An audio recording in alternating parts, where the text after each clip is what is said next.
So mereka tinggal oleh kemodernan pesantren.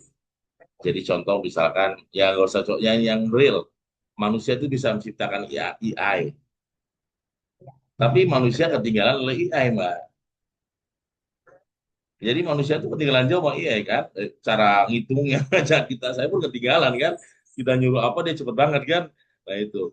Jadi akhirnya manusia mengalami satu keadaan yang disebut derita manusia modern. Jadi manusia modern itu akhirnya dia dekat dengan digitalisasi, tapi dia hampa dengan manusia. Dia sukses sendirian, kalau rame-rame malah gagal. Nah gitu loh, Pak. Jadi itu terjadi ya dialami orang-orang yang anak-anak yang gen sekarang ini informasi cepat berkembang, tetapi ya bisa jadi empati dan ya scanning itu hampir nggak ada. Kita lihat kemarin di Indonesia bagaimana ya terjadi selain memang demo, tapi juga terjadi kan penjarahan yang di luar dugaan kan Pak. Dan itu kan baru kita lihat sepanjang kita ada relate Indonesia begitu ya gitu loh. Dan itu ternyata saya yakin ya, maka ada Prof. Mukti itu mendasmen menyampaikan harusnya teknologi itu membuat kita biadab, tapi beradab, tapi sekarang malah menjadi biadab. Jadi bukan peradaban digital, tapi ya itu. Jadi bukan lagi peradaban, tapi kebalikannya ya. Kita jadi kebiadaban. Orang bisa menghacker, orang bisa membullying melalui medsos, orang bisa nyuri, nipu, ya. Bahkan ada teman saya itu dari rekeningnya kosong belum gitu, Mbak, ketika ngasih data apa ke seseorang kosong dan ya itulah kebiadaban digital. Sehingga kita harus menjadi orang yang aware dulu, baru menggunakan digital untuk kebaikan, baru menggunakan digital untuk ya kemaslahatan. Tapi kalau dilempar begitu aja ya yang terjadi yang kita alami hari ini, apa yang dialami ya belum lama ini ya itu menunjukkan bahwa ternyata dengan kekuatan digital pun orang bisa keprovokasi gitu loh Mbak. Gitu loh. Baik. Ya Pak juga menganalisa respon sekarang itu lebih membuat orang jadi tidak berpikir lebih jernih ya Pak ya. Jadi cepat reaktif apa yang disampaikan, kemudian apa yang dia terima dengan cara yang diterima. Masing-masing orang kan punya takaran sendiri-sendiri ya Pak dalam menerima sebuah informasi. Dan itu lebih mendahulukan emosi daripada yang memang tadi kalau Pak sampaikan, empati itu saat ini semakin berkurang. Ya, Pas yang sekarang kecepatan bagaimana suku pendek ya sudah masuk sehingga negara akal itu lebih ke emosi tadi ya.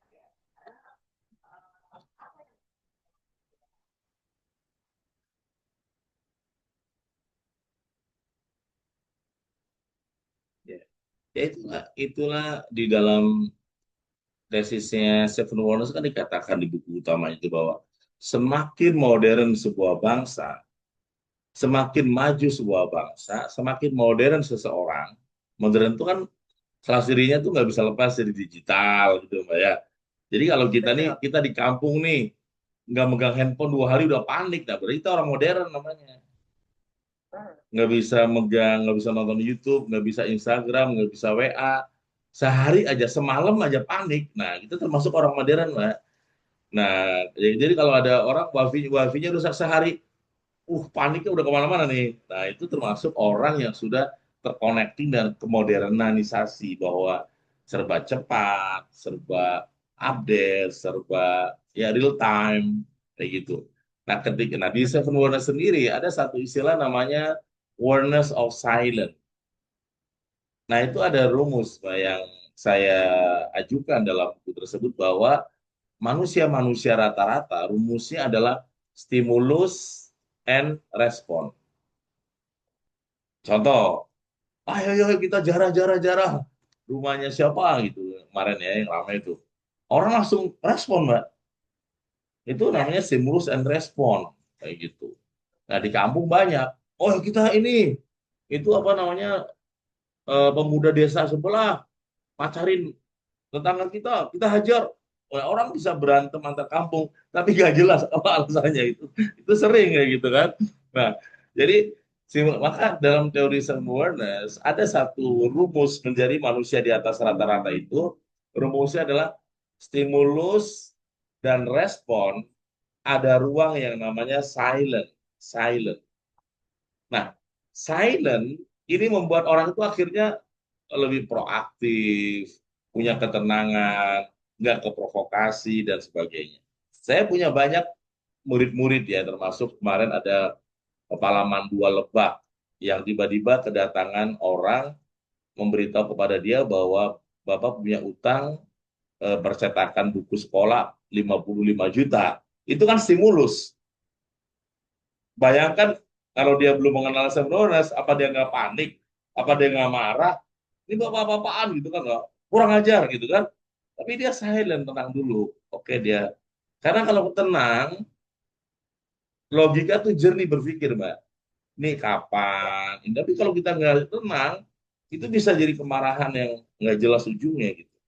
Jadi silent leadership itu sebuah formula yang sebenarnya ya harus dimiliki oleh para pejabat-pejabat juga. Oh ya ya kalau saya mau posting kemewahan, pantas nggak sih buat ditonton oleh masyarakat? Oh ya, kayaknya nggak deh. Nah itu silent.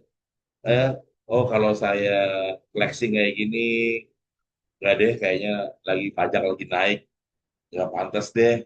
Takutnya, terjadi kan gitu, Mbak. Karena kekurangan silent, maka yang terjadi adalah reaktif. Reaktif itu akhirnya apa? Menyesal setelah kejadian.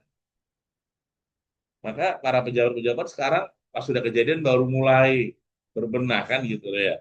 Nah, di self awareness justru kita sudah mulai berlatih untuk silent itu adalah ya sekarang ini bahkan disebut Mbak Santi pun udah paham belajar silent in 21 days kan gitu. Jadi kita jadi pribadi yang lebih tenang, kuat, tidak mudah keprovokasi oleh media, oleh para provokator ya. Itu, ya, Mbak.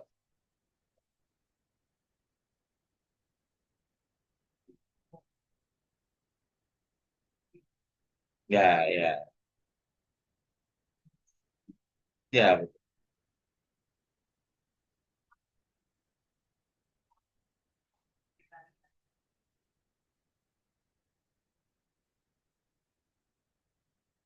buat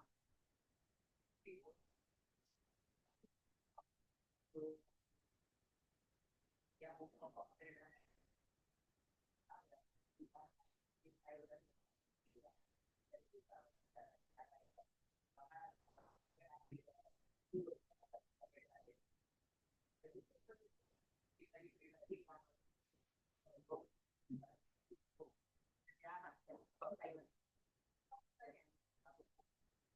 iya, saya rasa orang yang terbiasa silent tuh nggak dikit-dikit tuh serba pengen healing, nggak dikit-dikit pengen serba belanja, dikit-dikit serba ganti handphone, dikit-dikit pengennya pelesiran.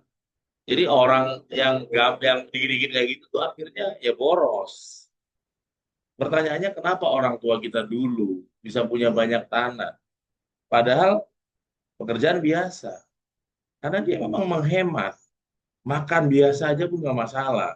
Nggak ada dikit-dikit misalkan dibesung, dikit-dikit teh manis kemana gitu kan, dikit-dikit kayak gitu. Dan mereka sudah cukup dengan yang ada. Dia menahan kenikmatan sementara untuk kenikmatan lebih panjang. Akhirnya orang tua dulunya bisa beli banyak tanah, anak-anaknya malah kesulitan. Karena memang situasi stimulus ini termasuk makanan pun begitu menjamur dan mudah diakses sekarang ini.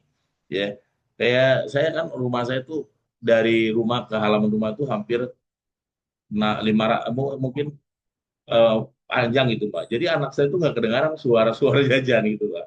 Ya, tapi kalau dia lagi sekolah kan sekolahnya di rumah juga di depan, itu daya belinya tinggi jadinya.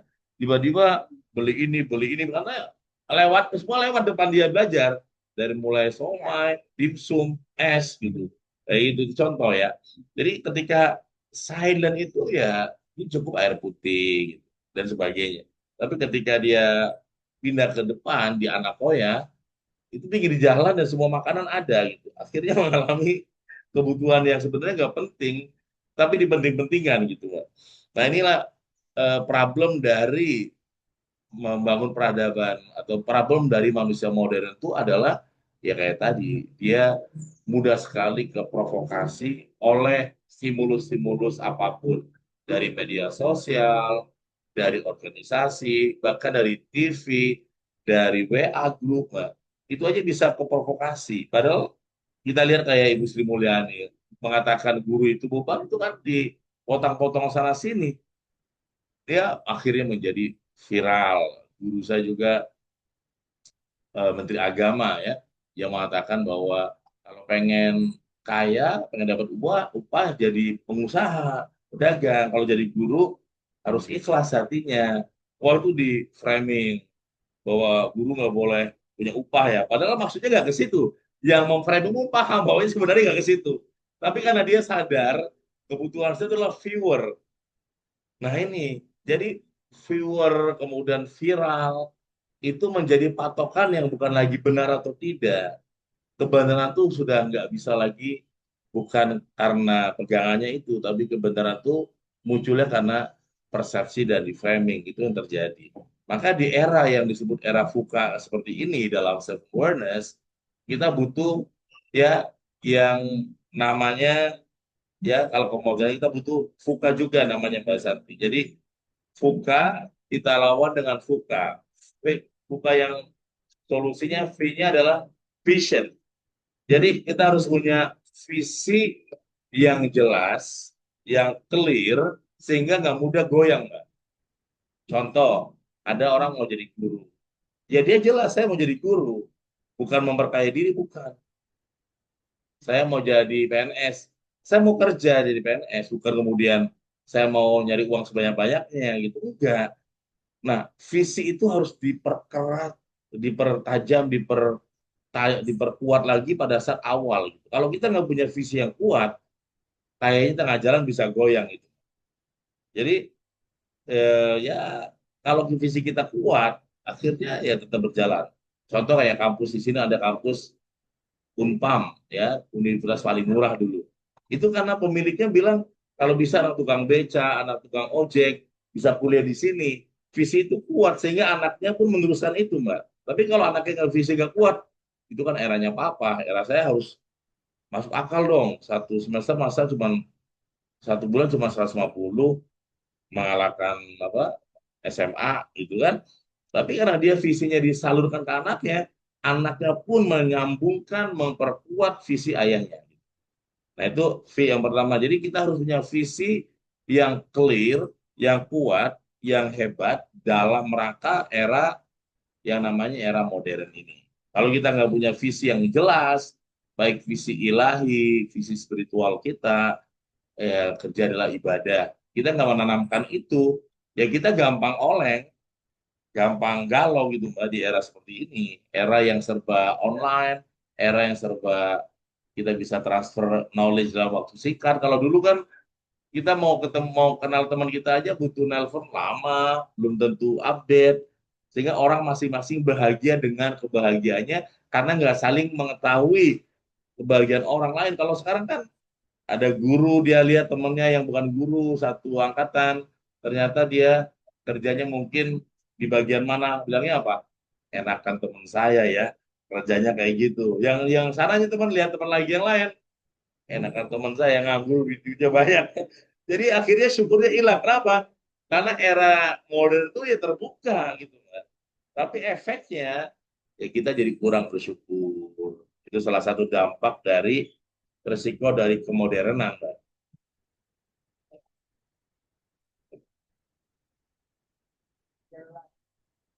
Ya,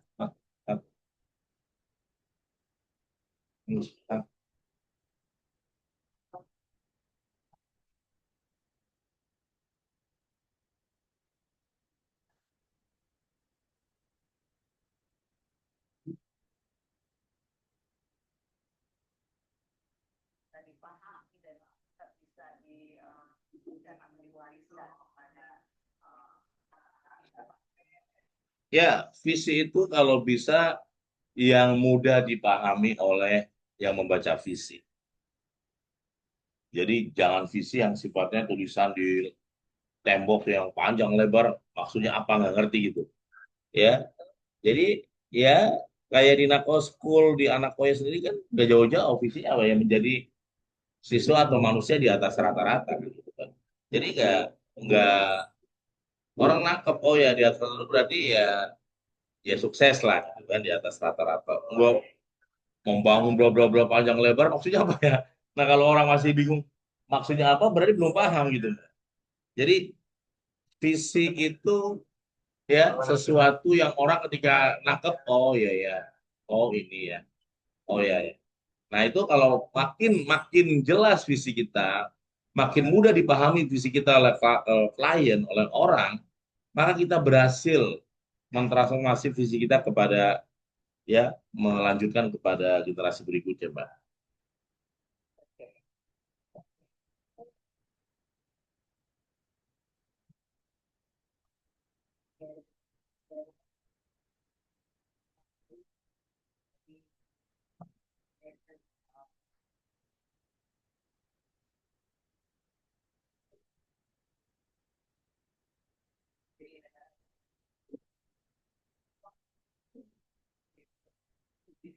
Ya betul.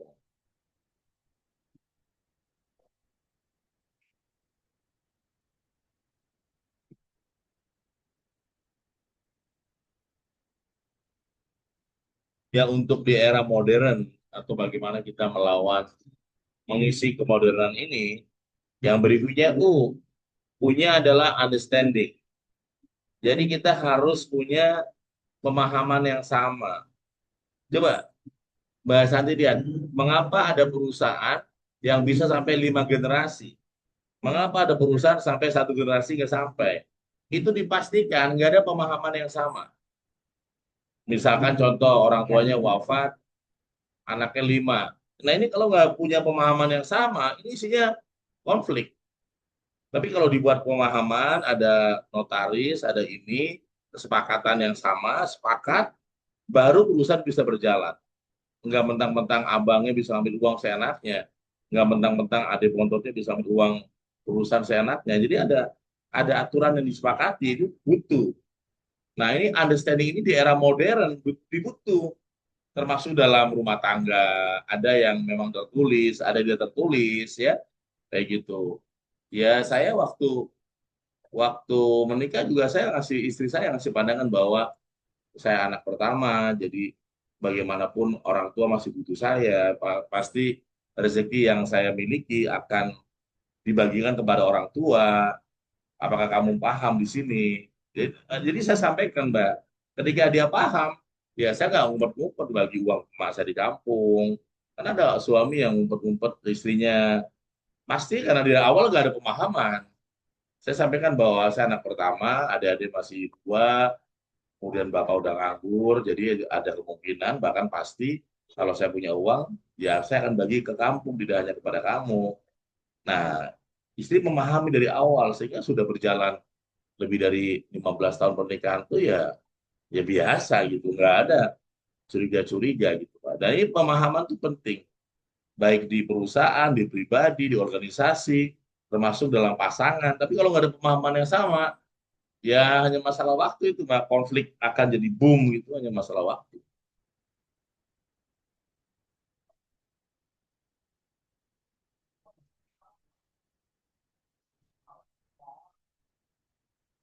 Ya pemahaman pemahaman ini kan orang yang punya kepentingan itu harus ada pemahaman yang sama. Kalau saya punya kepentingannya dengan istri ya dengan istri. Komunik ya betul. Benar ya komunikasi yang efektif dan juga komunikasi yang ya konstruktif ya bukan komunikasi yang menghancurkan, meluluhlantakan ya. Kita udah bangun bertahun-tahun tiba-tiba dengan kata-kata yang mudah langsung rontok hilang gitu.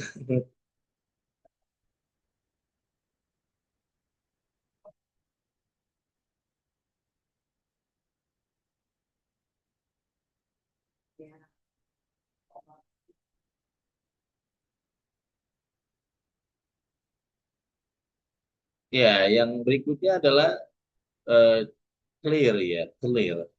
Jadi kita betul-betul betul-betul clear ya, clear bahwa ya kalau kita mau bekerja ya clear, nggak ada niat aneh-aneh, Mbak.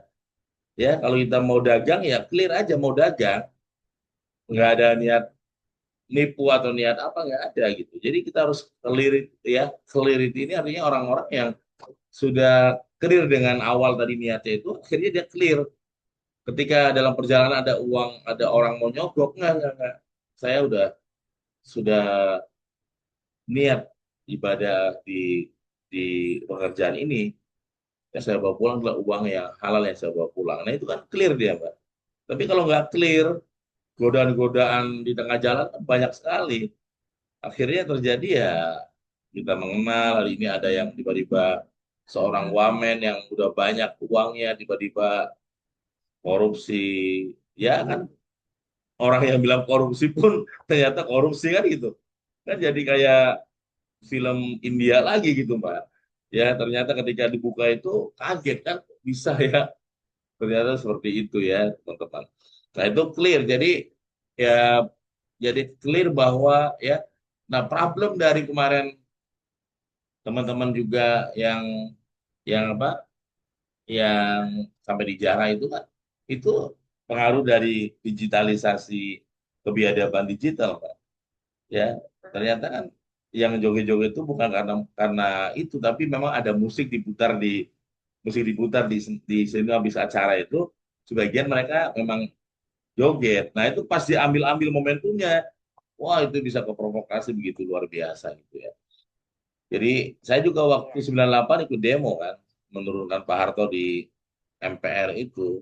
Tapi melihat situasi hari ini kok kayak agak gampang banget ya provokator masuk gitu Pak. Kalau dulu kan kita memperketat, awas tandai, awas kalau bahasa-bahasanya udah merusak, itu nggak mungkin mahasiswa merusak, menjara, menghancurkan, merusak gedung. Nah itu tuh kita nggak ke situ kan itu. Gitu. Saya bersama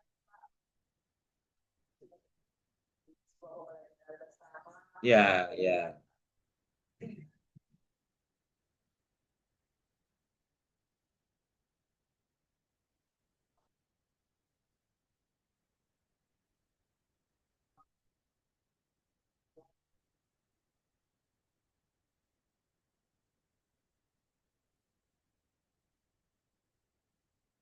betul. Ya.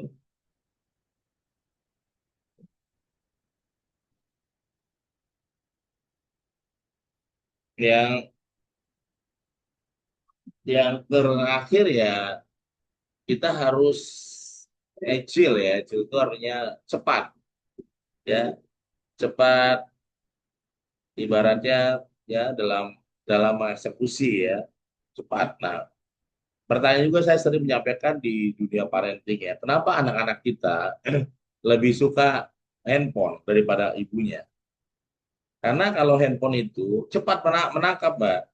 Dia pencet ting apa namanya Doraemon, Doraemon langsung muncul Mbak di handphone. Tapi kalau manggil punya bu, 3 kali, bu, 5 kali, bu, capek nggak langsung respon kan, Mbak? Ya. Nah, jadi anak-anak zaman sekarang tuh memang pengennya serba cepat. Ketika dia sedang ada sesuatu cepat. Nah, modern ini salah satu cirinya adalah ya kecepatan. Jadi kecepatan ini harus kita eksekusi ya teman-teman. Jangan sampai kita menjadi pribadi-pribadi yang tertinggal oleh yang namanya ya kecepatan ini. Jadi kecepatan dalam rangka mengambil keputusan ya dan juga mengambil peluang-peluang, Mbak. Karena peluangnya makin banyak sekali, tapi kalau kita lama mengambil keputusan itu ya tertinggal juga akhirnya.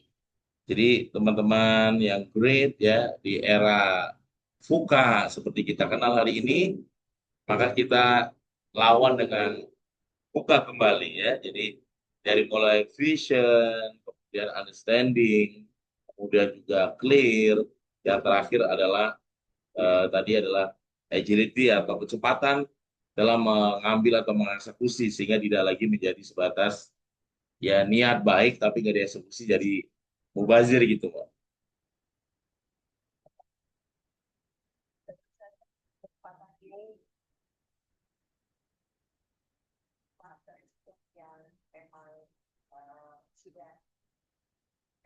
betul ya Pak ya, adanya dari itu bukan masalah yang ada dari masalah burungnya yang memberikan yang lebih lebih berjalan memang Indonesia dengan sekarang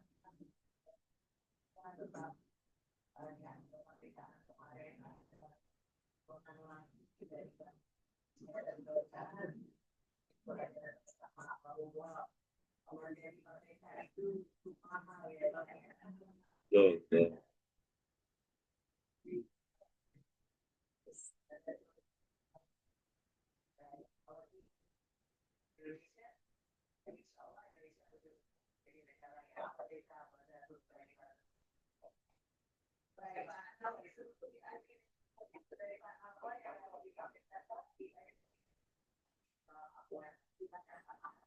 Ya, ujung dari peradaban modern itu adalah di digital teknologi. Jadi jangan sampai kita masih di 4.0, ya artinya ya manusia dimanfaatkan oleh teknologi, tapi kita harus naik ke 5.0, teknologi for humanity, teknologi untuk kemanusiaan. Bahwa adanya teknologi, adanya kemodernan, kita nggak lupa bahwa kita adalah human, kita adalah manusia, kita bukan robot. Kita masih punya rasa, kita masih punya empati, masih punya cinta, masih punya feeling, dan itu harus terus kita jaga bahwa kita bukan robot. Kita ya adalah manusia yang juga bisa salah, bisa juga benar, dan itulah pentingnya ya kita mempelajari yaitu self awareness itu Pak, biar learn to be transhuman, biar kita menjadi manusia-manusia di atas rata-rata.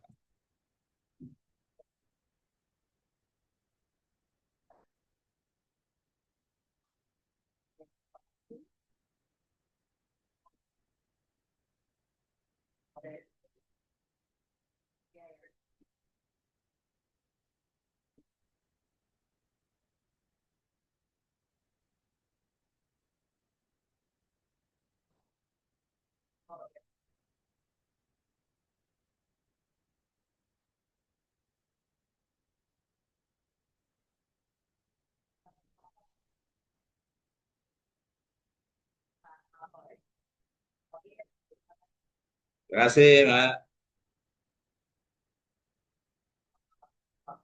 Waalaikumsalam warahmatullahi wabarakatuh.